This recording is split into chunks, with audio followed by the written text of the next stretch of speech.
I thought that it might be really fun for me to kind of take you through the process of restyling my shelves with the things that are already in my home, because we are all obviously in our homes and we are all seeking inspiration in our homes. And we can also all fall into that habit of just leaving things as they are, or getting into like a styling rut where we style things a specific way and then always do the same thing over again.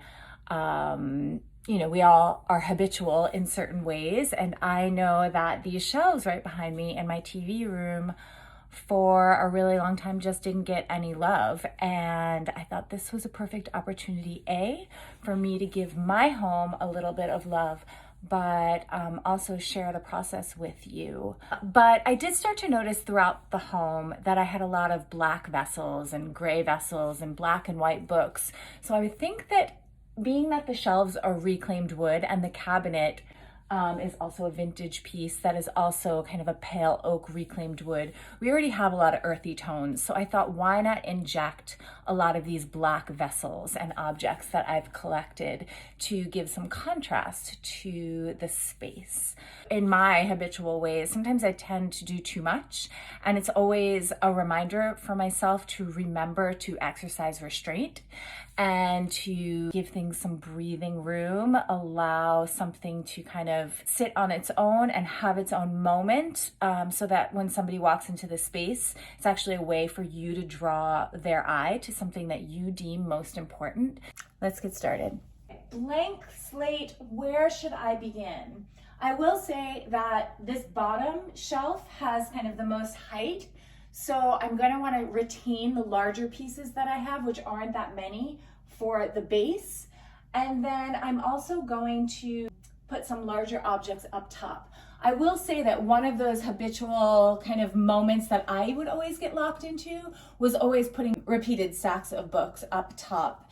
And I'm kind of bored with that. I feel like I've done it for years. So I'm going to start with something larger and something sculptural. I bought this piece. I don't really know the history. I think it might have come from a tribe in Africa, but I bought it at a vintage shop in Connecticut. It's wire mesh, and it's a horse.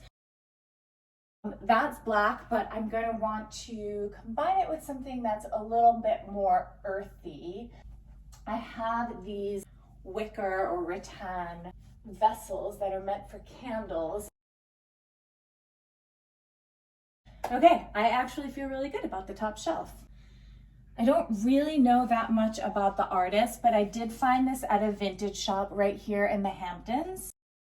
I wouldn't want to put something vertical on this side because the sofa is here on this side. I feel like if a piece of art is going to go anywhere, it should be here where it's more experienced. I started collecting a bunch of these when I was doing the Brooklyn renovation. I found a bunch of them on Etsy. I did a post a while ago on iSwoon about how to find vintage vessels, because people are always asking me where I find them, and I can never give you the exact answer because all of them are vintage, or most of them are vintage, but I can tell you how to seek for them. So a lot of them are from Cherish or from Etsy, and some of them are from First Dibs that are a little bit more expensive and more collectible, but this is from Etsy.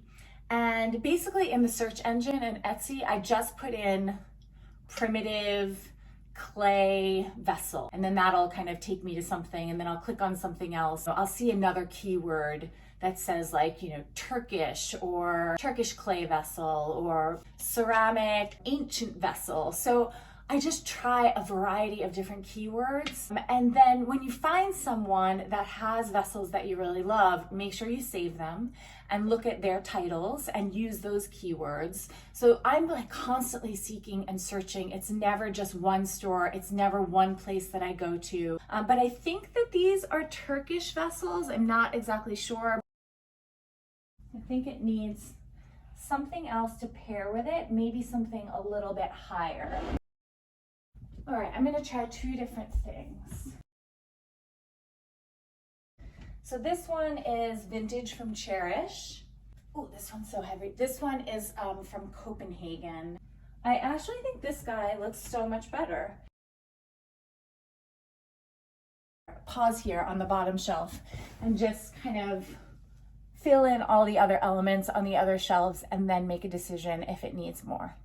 I am kind of curious to play around with a vertical stack of books. I've actually never done that here. I've always lied them flat. So I have these incredible pieces from Apparatus, and they can be used, as you see I'm using it here, as candlesticks, but they're also really heavy.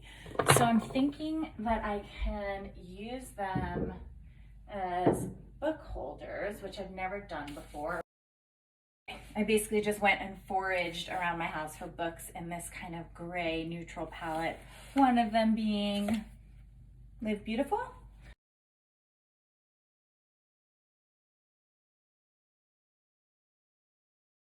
right, step back and take a peek. Two more of those vintage black vessels, also from Etsy, but I want to pair these together. I think what I'll do is slide everything down. So I have this vintage bowl. I actually got this at a vintage shop near my house in Brooklyn called Holler and Squall, which is one of my favorite antique shops. Definitely remember, guys, to go to local antique shops. I do go to yard sales all the time. You never know when you're gonna find that hidden treasure. I think this book is actually too white. I don't know if I love it, especially because I want to do a stack of neutral books here. Actually, why don't I do that? Why don't I, instead of finishing this shelf, since I know that I want to do a stack of neutral books here, why don't I do that? It might help inform kind of filling in those other pieces, because design is really like, it's like a puzzle of like filling in the pieces of different forms and different shapes and different tonalities and different patinas. So this is a no, but maybe it's a yes for up here. Boy, it's so heavy. That other sculpture I was holding earlier, let's see where that wants to live. I don't think it's gonna work here, but.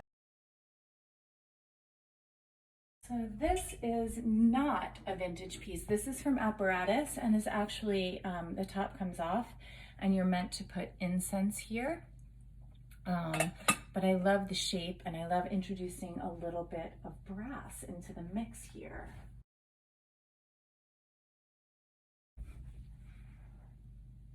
I actually quite like this. Still have to figure out what goes here, but I'm liking this. I am. I have this gray bowl that has beads inside of it. Okay guys, so I just went in my yard with my clippers. Hey Tooks, you wanna say hi? To see if adding some green into this space would add something to it. But I will say this, because I just stepped away from it for a minute, is I'm really liking it. I love how when you look at the different heights and the verticality, you've got the tall books, the pairing of one high and one low at the center, and then something low. So it's something that I'm always thinking about when I'm styling, is those different kind of height levels and where you want to introduce more verticality. And like I said earlier, always making sure that there's like a wave of different kind of moments for your eye to land upon. I'm also feeling like there's a void over here. I have this vintage lamp, which I got at a yard sale here in East Hampton. I think it's Italian 50s. I like this. Another bit of advice I have is do what I just did, like step away for a minute and then come back and see what your eye is craving and what you thought might not have worked, and then it does. But also take a photo, because oftentimes our eye doesn't see it, and seeing it through a lens kind of helps us see where there's voids and where there's excess. But I'm really loving the way these are looking right now. I think I'm gonna leave them as they are, and then maybe in a couple of days I will do a different version. And actually that will give me an opportunity for me to ask you guys what you want to see more of. Or maybe I'll even do the next one as a live. Please DM me any questions. Go tinker about in your home, because there's so much inspiration and creativity to be had with the items that our eyes were initially drawn to, but now perhaps we can see them through a different lens.